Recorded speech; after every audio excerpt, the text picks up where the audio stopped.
Hello students, today we are going to discuss another important topic in consumer behavior. Often we experience a certain kind of pleasure when we shop for commodities or services. It happens when we have to pay less amount than we had expected to pay for some commodity or service. Suppose you are going to shop and buy a commodity, and initially you won't be asking the price of the commodity, but inside your mind you have formed an opinion about the price. Suppose you price the commodity at rupees 500 and actually you like the commodity and is prepared to pay rupees 500 for the product. But when you ask the price of the commodity, you are surprised to find that it is only rupees 400. So it is 100 rupees less than what you were expecting to pay. And now this gives you immense pleasure because you are actually saving 100 rupees in your mind. And this 100 rupees is called consumer surplus. So consumer surplus is the difference between what the consumer is actually willing to pay and what he pays for the commodity. So here the consumer is willing to pay rupees 500 for the product, but he is paying only rupees 400. So the difference 100 is the consumer surplus. And this consumer surplus can be represented using two methods. One is the Marshallian method, second one is the Hicksian method. And first we will explain Marshall's method of measuring consumer surplus or illustrating consumer surplus. Okay, here on the y-axis we have price, and on the x-axis we have quantity of commodity x, quantity of commodity x. Now this is the demand curve of the consumer, and it shows the different quantities that will purchase at different prices. For example, if price is this one, then the quantity purchased will be this one. Price falls, then quantity purchase increases. So this is the traditional demand curve, at which if 0 is the price, means extreme ends, this much means if price is this much, means price is P, 0 units of the commodity will be demanded, and 0 price, this much of commodity X will be demanded. Now there will be different consumers, and each consumer will have a different price in his mind. So each one, some consumers may be ready to pay a higher price because they may be intensely desiring the commodity, and some consumers may be willing to pay only lower amounts because their intensity for that commodity may be lower. Suppose this is the demand curve, which is derived from the behavior of the consumer or expected behavior of the consumer, and at such a point of time we get the price as P0. And at this price P0, the quantity bought will be X0, or X0 is the quantity bought at P0 price. So these are the different units of the commodity that has been bought by the consumers. First unit, second unit, this is the third unit, this is the fourth unit, this is the fifth unit, this is the sixth unit, seventh unit, eighth unit, ninth unit, and 10th unit. 10th unit. So the person who buys the first commodity is actually willing to pay this much price, P10. He is willing to pay P10, but he is only paying P0, P0, P10 and P0. So he is willing to pay P10, but at the same time he has to pay only P0 to get that one unit. So he is having a satisfaction, a surplus in his mind. So the surplus is equal to P10, P0. This is the consumer surplus that the first consumer enjoys.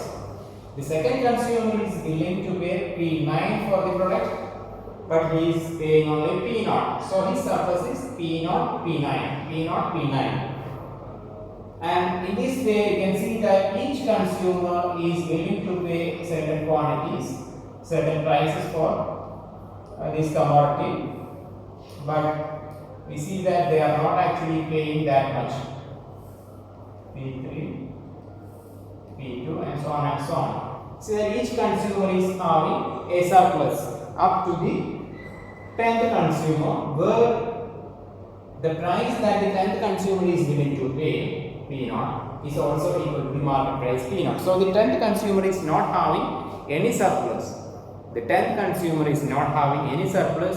Consumers up to the 10th consumers are having certain surpluses. So what is the total consumer surplus enjoyed by all these consumers taken together? It is the sum of these areas. It is the sum of this area. P10 P0 plus P9 P0 plus P8 P0, P7 P0, P6 P0, P5 P4 P3 P2 P1 P0, P0 P0, that is 0. So the total consumer surplus is arrived at by summing the individual consumer surplus enjoyed by all these consumers. So the total consumer surplus will be this area represented by these squares.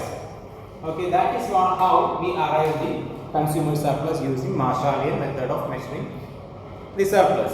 Okay, so consumer surplus is the difference between what the consumer is actually willing to pay and is what the consumer is willing to pay and what he actually pays.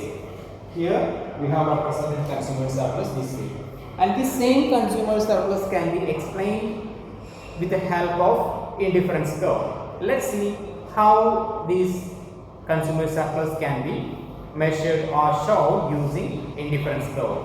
We know that the indifference curve method was developed by Hicks, and this consumer surplus using indifference curve was also explained by J.R. Hicks. Okay, let's see how it is done.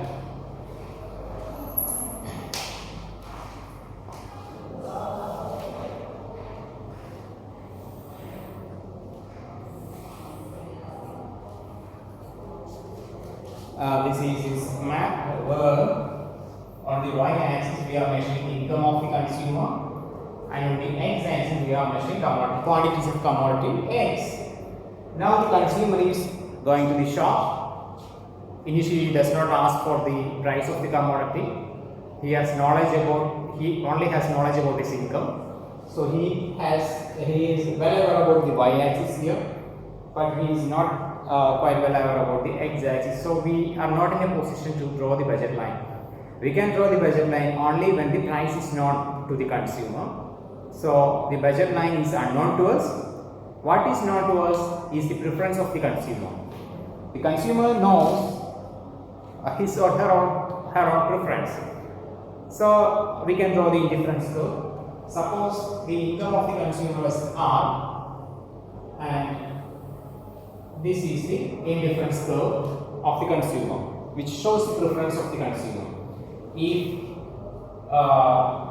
he wants the entire income R, then he will be having certain satisfaction. Then if his entire income R, then he cannot buy any unit of the commodity. So satisfaction will be same. If he goes down on the indifference curve to this point, he will be sacrificing, for example, RE amount of money income and getting OX amount of the commodity. So he is sacrificing some money income and getting some commodity. So he will be indifferent. Again, he can go down still to FRF and increase consumption to OX1.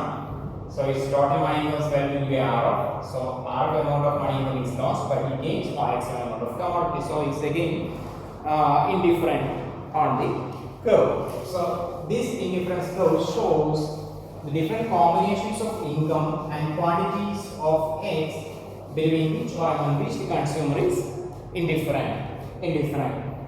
Now he sees the commodity, he expresses his preference, means he calculates his preference map based on his available income, and then the consumer asks for the price.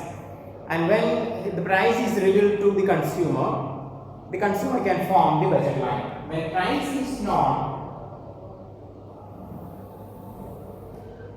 we can draw his budget line, which we call by the name RL. And in the earlier case, by spending RE amount of money income, he was able to buy OX amount of the commodity. So when the price was not known to him, when the price was not known to the consumer, he was ready to sacrifice RE amount of his money income for purchasing OX amount of the commodity.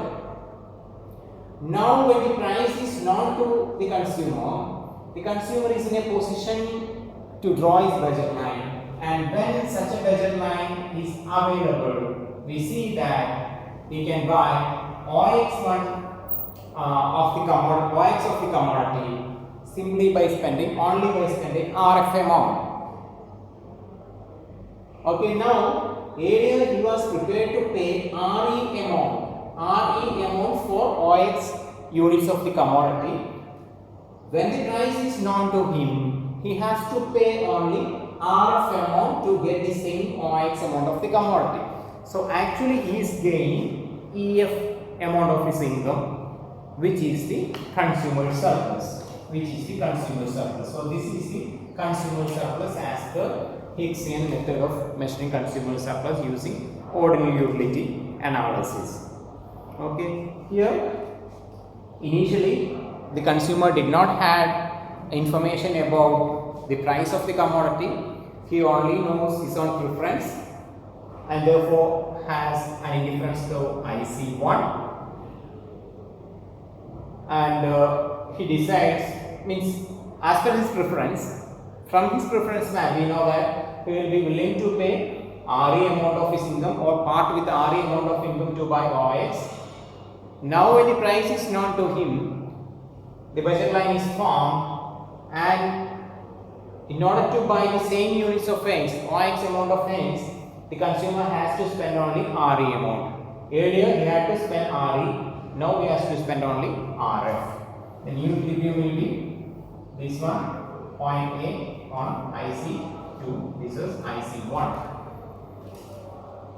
So what we arrived is that the consumer is ready to part RE amount of money income to buy OX amount of commodity X, but he has to part with only RF amount of money income to buy OX amount of commodity. He is prepared to pay RE amount, but he is paying only RF amount. So the difference between preparedness to pay and actual payment is called the consumer surplus, which is FE here. This is the consumer surplus. Okay, hope it's clear to you. Thank you.